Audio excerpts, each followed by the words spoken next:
Chapter 25. My funeral director dresses me funny. One good thing about being homeless, I knew where to find free clothes.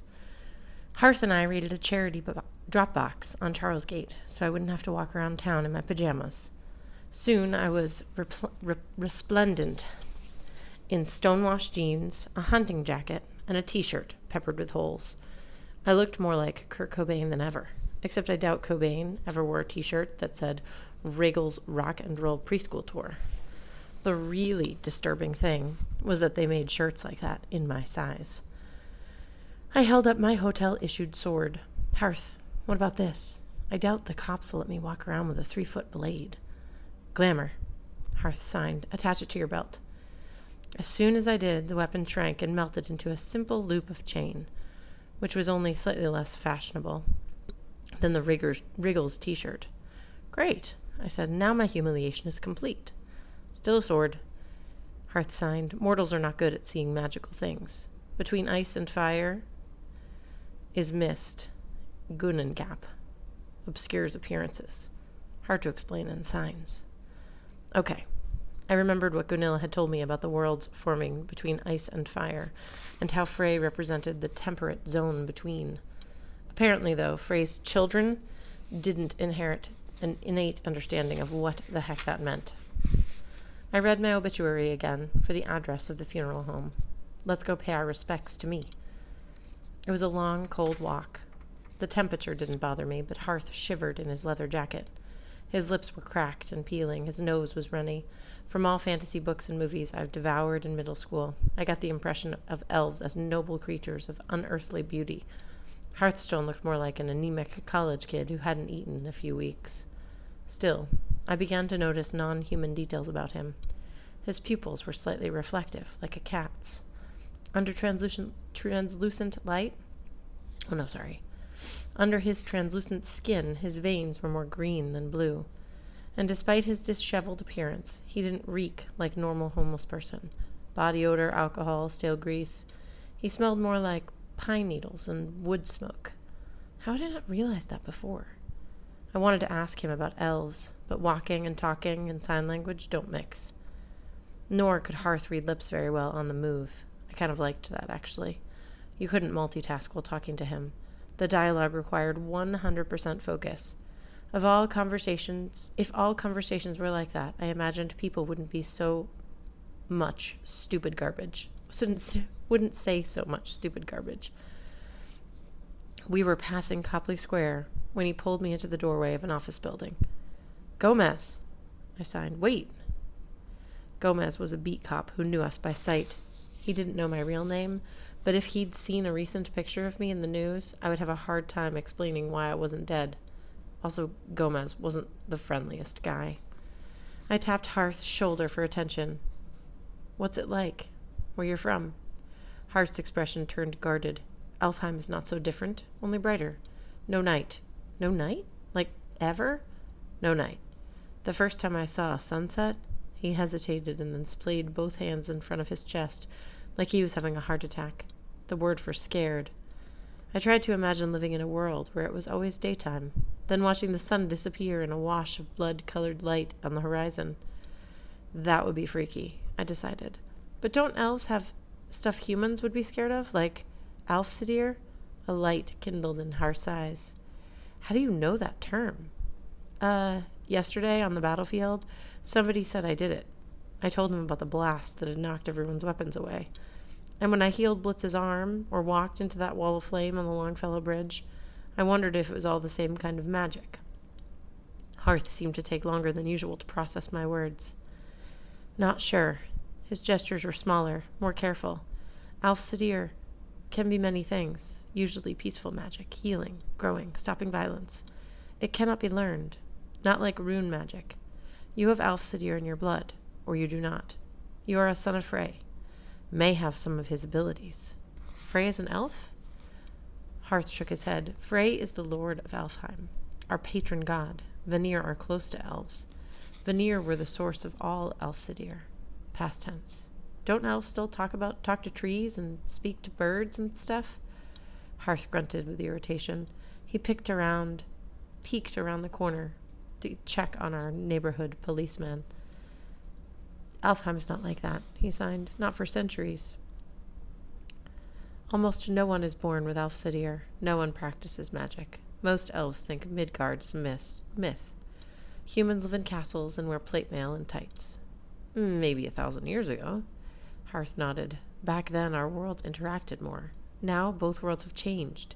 Elves spend most of their time staring at screens, watching funny pixie videos when they're supposed to be working.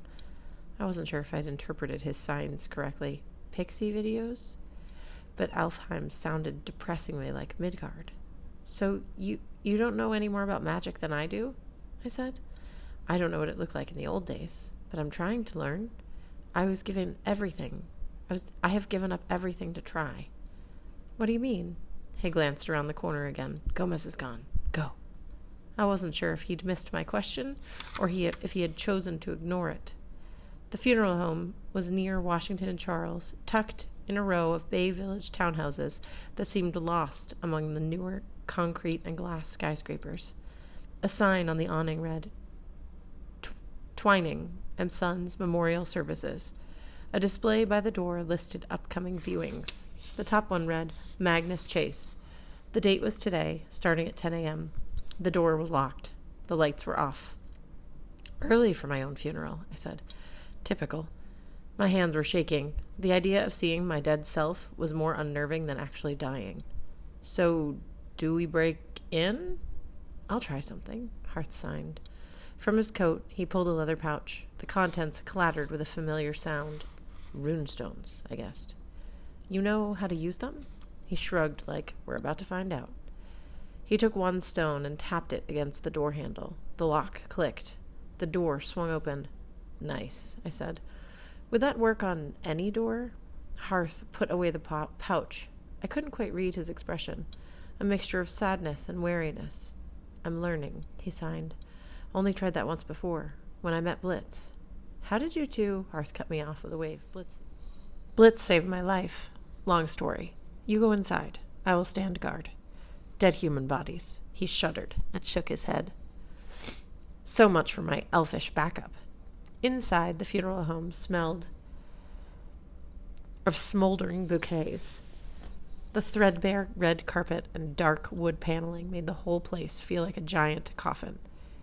I crept down the hallway and peeked into the first room. It was set up like a chapel. 3 stained glass windows on the back wall, rows of folding chairs facing an open coffin, and dice. I hated this already. I'd been raised non-religious. I'd always considered myself an atheist. So, of course, my punishment was to find out I was a son of a Norse deity, go to a Viking afterlife, and have an open coffin memorial in a cheesy, unfaith chapel.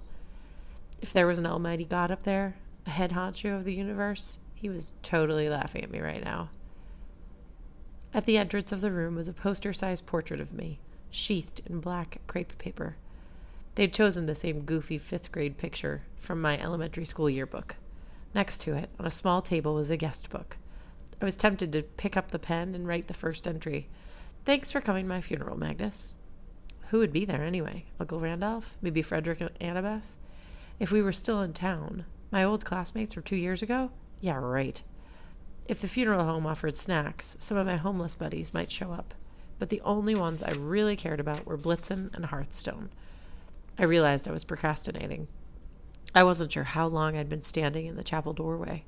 I forced myself down the aisle. When I saw my own face in the coffin, I nearly threw up. Not because I'm that ugly, but because... Well, you know how weird it is to hear your own voice on a recording?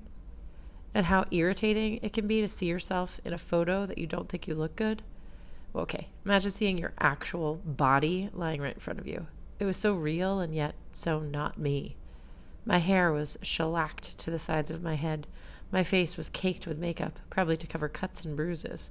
My mouth was fixed in a weird little smile that I never would have made in my life. I was dressed in a cheap-looking blue suit with a blue tie. I hated blue. My hands were clasped over my stomach, hiding the place where I'd been impaled by a molten piece of asphalt. No, no, no. I gripped the sides of the coffin. The wrongness of it made me feel like my guts were burning all over again. I'd always had an image of what would happen to my body after death. This wasn't it. My mom and I had a pact, which sounds creepy, but it really wasn't. She made me a promise that when she died, I'd have her cremated. I'd scatter her ashes in the woods of the Blue Hills. If I died first, she'd promise she would do the same for me. Neither of us liked the idea of being embalmed, turning into a chemically stabilized exhibition, and then buried in a box. I wanted to be in the sunshine and fresh air and just kind of dissolve. I hadn't been able to keep my promise to my mother. Now I was getting exactly the kind of funeral I didn't want. My eyes watered. I'm sorry, Mom. I wanted to push over the coffin. I wanted to torch the place, but I had a job to do. The sword. If it was in my coffin, it wasn't in plain sight. I held my breath and slipped my hand along the inside lining like I was searching for loose change. Nothing. Thinking the sword might be hidden by glamour, I stretched my arm over the coffin, trying to sense the blade's presence, like I'd done over the Longfellow Bridge. No heat, no humming. The only other option was to check under the body. I looked down at Magnus 1.0. Sorry, man. I tried to tell myself the corpse was an inanimate object, like a scarecrow. Not a real person. Certainly not me. I rolled him to one side. He was heavier than I would have thought. Nothing underneath but safety pins holding a coat in place. The label of the white lining read 50% satin, 50% polyester, product of Taiwan. I lowered the body back into place. Dead Magnus's hair was all messed up now. The left side bloomed like a bird of paradise flower. My hands had come unclasped, so it appeared that I was giving everybody the finger. Much better, I decided. At least it looks like me. Behind me, a broken voice said, Magnus? I almost jumped out of my Wiggles shirt. Standing in the doorway was my cousin, Annabeth.